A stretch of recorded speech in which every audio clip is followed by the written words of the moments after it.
Vous êtes de retour entre nous sur les ondes de TV Rogers. Encore du talent ici à Entre nous. Cette fois, c'est un auteur, Monsieur Lounas Hassani. J'espère que je dis ça comme il faut. Oui, vous le prononcez très bien d'ailleurs. Auteur d'un tout nouveau livre, La République de l'Abîme. Mais là, on s'est parlé un tout petit peu avant. C'est vraiment un peu une deuxième carrière pour vous, ça, d'être écrivain, n'est-ce pas?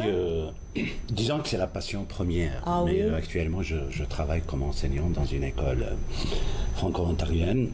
Et donc, j'essaie tant bien que mal d'aller au bout de mes deux passions, aussi bien l'écriture que l'enseignement. Et la francophonie, évidemment. Mais évidemment, il est au centre de mon écriture.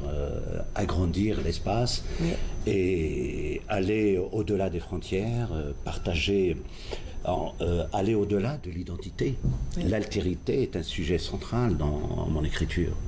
Qu'est-ce que l'autre? Qu'est-ce que interagir avec l'autre? L'autre nous force à une certaine responsabilité. Quand je suis devant vous, je suis devant un visage qui vous définit, qui raconte une histoire, qui raconte mille et une identités, qui raconte quelque chose qui nous lie dans une certaine mesure. Et donc, c'est au centre de mon écriture, en tout cas. Votre premier livre était La coureuse des vents. On en fait un, on le publie, tout va bien.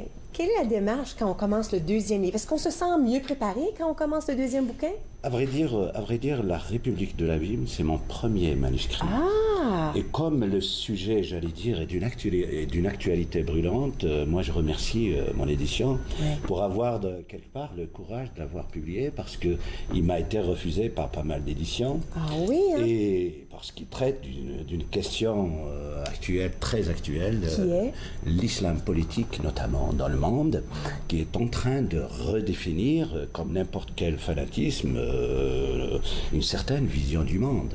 Et donc j'ai voulu écrire ce roman, enfin je l'ai écrit comme je vous ai dit en premier, pour dire en tant qu'être humain venant d'un espace de culture musulmane, que notre monde dit d'islam est un monde qui est capable aussi de la civilisation, qui a produit une immense civilisation, une civilisation qui a quelque part posé les premières briques de l'édifice citoyen universel, pour dire qu'il y avait des penseurs déjà au XIIe siècle qui parlaient d'égalité, qui parlaient d'altérité, et dans une certaine mesure qui posaient les premières briques de l'esprit séculier et laïque d'aujourd'hui. Et donc c'est pour écrire quelque chose d'anti-orientaliste, contre l'essentialisation qui met les gens dans un bateau, qui les classifie. Alors, je pensais qu'il fallait prendre la parole urgemment pour dire que, voilà, il y a des gens chez moi. J'ai mis l'histoire dans un récit romanesque qui se passe au bord de la Méditerranée, dans un pays qui est gouverné par une théocratie depuis plusieurs décennies. Et puis, l'organisation citoyenne, la parole se prend, les livres se transmettent, la morale, la mémoire. La mémoire traverse les frontières qui sont interdites, les arts. Donc c'est tout un système qui va être déconstruit pour aller vers une société plus ou moins citoyenne. Est-ce que ça veut dire que vous êtes enseignant d'histoire? Je suis enseignant plutôt dans une école élémentaire. Ah, tu vois, vous parlez, vous êtes un grand historien par contre. Je viens des sciences humaines, je viens de la philosophie et du journalisme, entre autres, pour vous qui êtes dans le domaine. Mais ça fait un bon mélange pour écrire un livre comme ça, et ça m'étonne que ça a été refusé à quelques reprises. Ça a été refusé parce que le roman, il commence tout de suite par une altercation entre l'innocence et la barbarie. Un enfant à qui on coupe la main pour la simple raison qu'il a volé quelque chose pour manger, parce qu'il est affamé, et donc tout de suite je mets la barbarie au centre de mon histoire, mais pour faire ressurgir quelque chose de profondément humain. La preuve, l'enfant, il croyait naïvement qu'en lui coupant la main, sa main comme les dents, vous savez, dans ma culture berbère, en Méditerranée, nous avons un petit peu comme la fée des dents, cette histoire, quand on était enfant, la dent, quand on la perd, on la jette toujours du côté du soleil, en nous disant, en formulant le vœu que la dent repousse le plus vite possible. Et donc lui croyait que sa main, c'est la même histoire que la dent, et que sa main repoussera.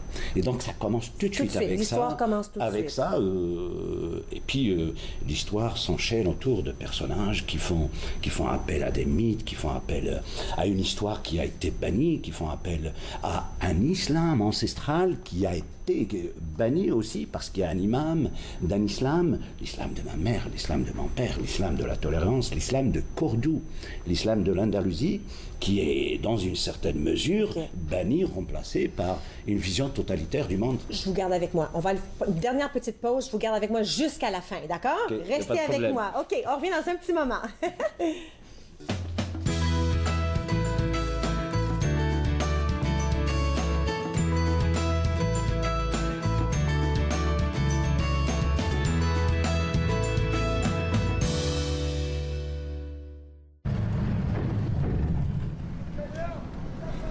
Ma mère nous a dit qu'on devait s'enfuir, qu'ils allaient enlever mon père.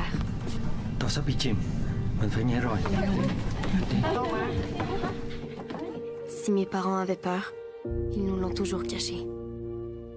Mais jamais nous oublierons notre départ forcé du Vietnam. Nous étions perdus. Quel était votre emploi au Vietnam? Professeur d'université. Nous n'avions plus de maison. Avez-vous de la famille au Canada? Non, aucune. Et personne ne voulait de nous. Bienvenue au Canada. Le Canada nous a choisis. Les Canadiens ont ouvert leurs frontières, leurs foyers et leurs cœurs à plus de 100 000 réfugiés qui ont fui la persécution après la guerre du Vietnam.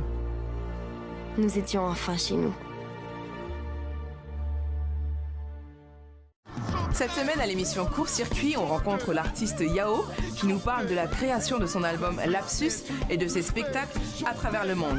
Soyez à l'écoute. Court Circuit, vendredi, 21h sur TV Rogers. À la prochaine émission, nous vous présentons notre rencontre avec Sœur Jocelyne Fallu, représentante des Filles de la Sagesse au CA de Montfort. Données sans compter, vendredi 15h sur TV Rogers. Vous êtes de retour entre nous. J'ai avec moi l'auteur de ce livre, La République de l'Abîme, M. Lounas Hassani. Le résumé du livre, si je te demande ça, là, on sait que ça parle de... Ça parle d'une petite ville qui s'appelle Safas en berbère, qui veut dire lumière, au bord de la Méditerranée, dans un pays qui a tourné son dos à la Méditerranée.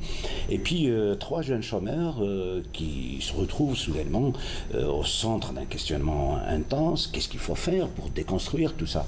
Et donc, ils vont s'organiser. Et puis, un jour, l'un d'eux reçoit un courrier le sommant de chanter une chanson interdite d'un dieu banni dans un espace public pour ensuite rejoindre le maquis et s'enfuir.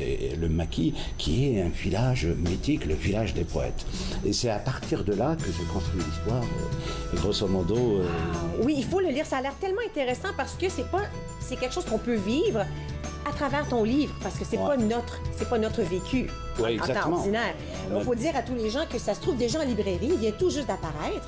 Alors on peut trouver dans toutes les librairies francophones de la région, il est là. Et puis c'est La République de l'Abîme. L'Abîme pour dire le gouffre. Nous avons tous un effort à fournir au fond de nous pour instaurer l'altérité, le vivre ensemble. Je vous souhaite énormément de chance. Merci beaucoup de nous avoir parlé de ce livre. Je vous encourage à le trouver, Librairie de la Soleil. La Librairie du Soleil, pardon, c'est un bon endroit. Nous, on se retrouve demain. Merci. Bonne journée.